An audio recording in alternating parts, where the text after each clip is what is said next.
Hello everybody, Staple Figure here, and today I'm going to be bringing you a review of the McFarlane Toys 10-inch Spartan Locke. Now in Halo 5, Spartan Locke is the main protagonist and is the main guy who's hunting down Master Chief and Blue Team.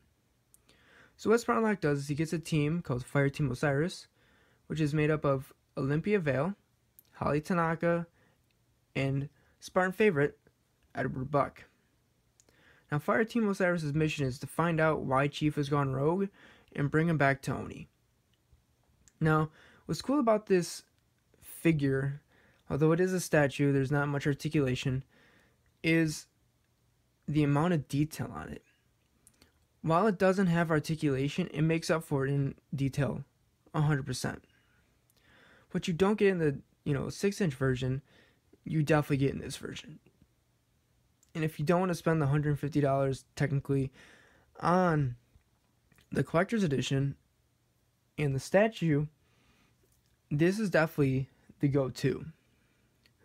Now, the main difference between the statue and this version is Spartan Locke is kind of a more of a dark blue, almost a metallic blue, even a gray in some areas.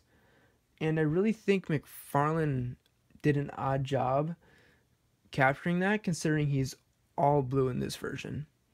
In the statue, he's more of a gray and has blue accents. While the game isn't out yet, it is hard to tell if that's the actual colors and if the statue did it right or if this figure did it right. Either way, it's still a fantastic figure. Detail-wise, you can just tell how amazing this guy looks. You got his visor right here, which is just full of detail. I do wish it had the hexagon look. Instead, they just painted it blue, which is a missed opportunity by McFarlane.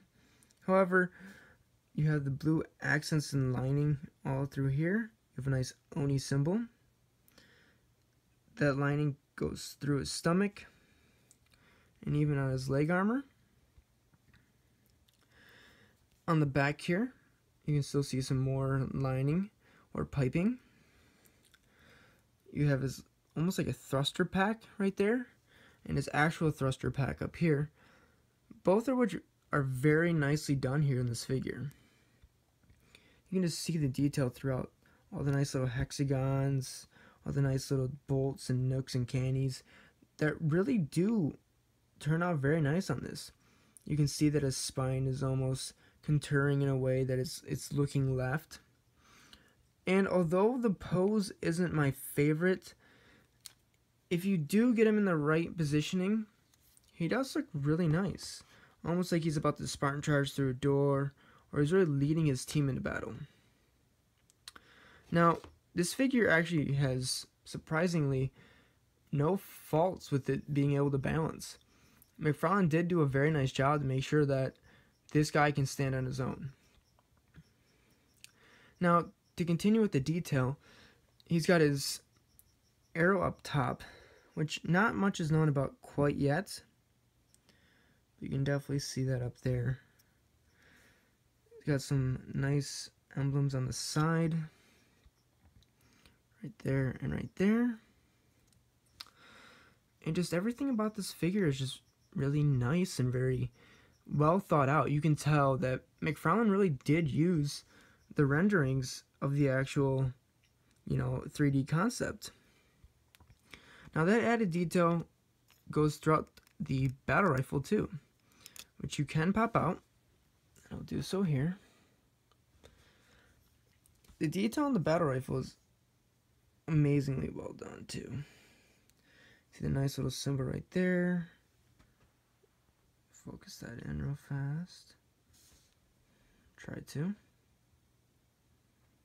There you go. So you got that nice detail there all the way throughout.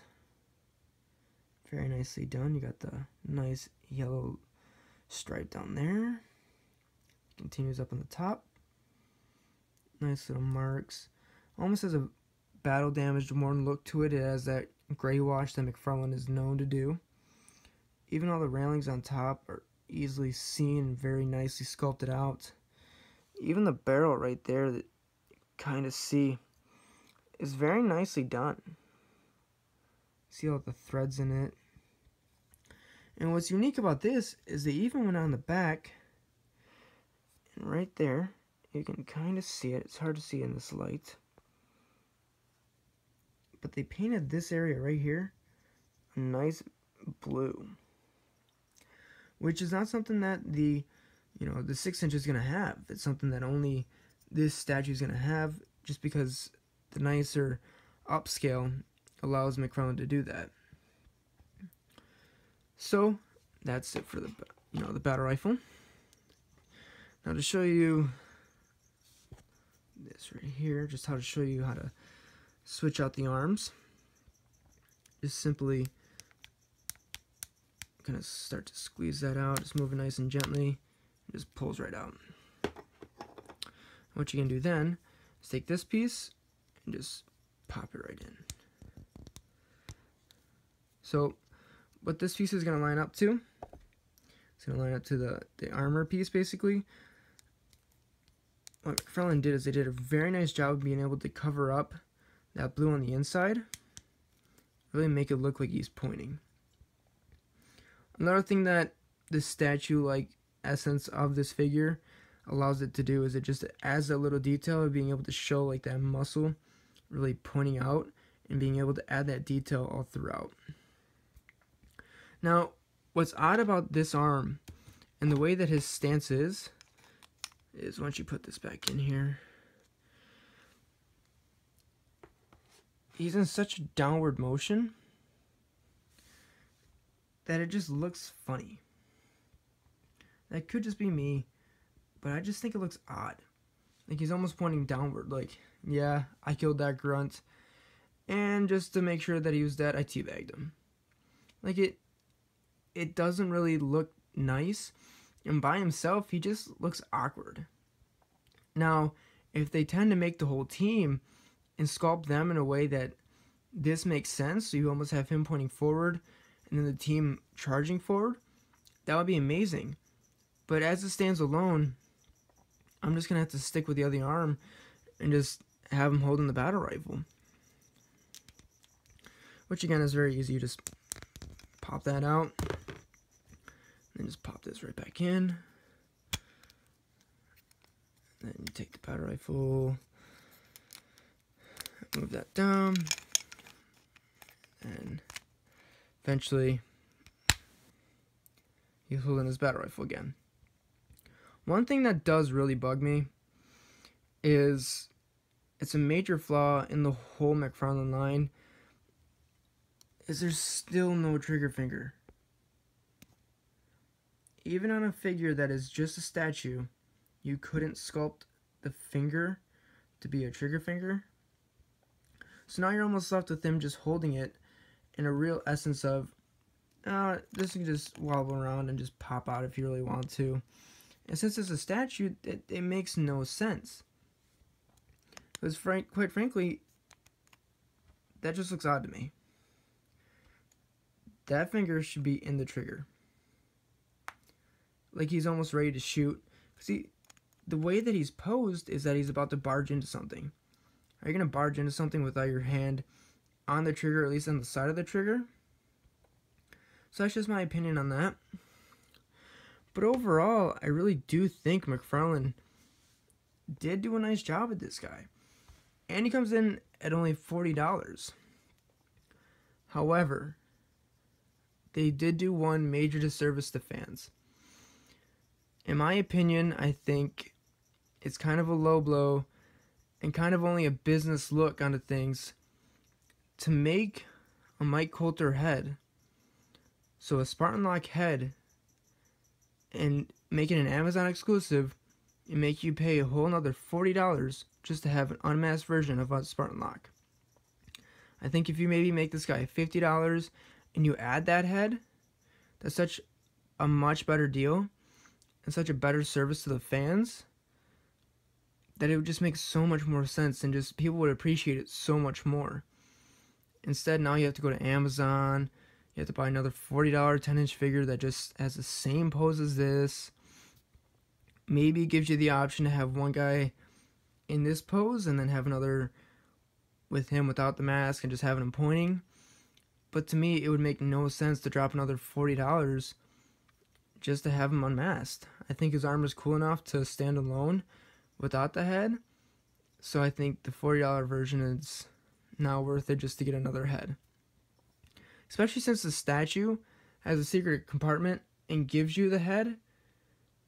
Again, it doesn't make sense on McFarlane's point to do that to people. So that's going to conclude the review. And I must say, I do think you should buy it. I think standing up to a lot of higher end quality figures and statues, I think it is worth it. The only thing that I say maybe why you should wait out on it is because there's a new company called, well, it's not new, but Kotobukiya is making the Art FX line and has interchangeable armor. And I really feel that since they did Master Chief, they're going to do Spartan Locke. And while that figure is going to be around $70, it's still going to have all upper torso articulation. So you're going to be able to do a pose very similar to this, but also give you the chance to do different poses, which is why it's really up to you. But I think maybe if you wait out, I think that might be the smarter idea at this point. However, if you want your Halo 5 void to be filled and be able to have cool collectibles, I do think that this figure is worth it. So, that's all. It's a staple figure saying see you.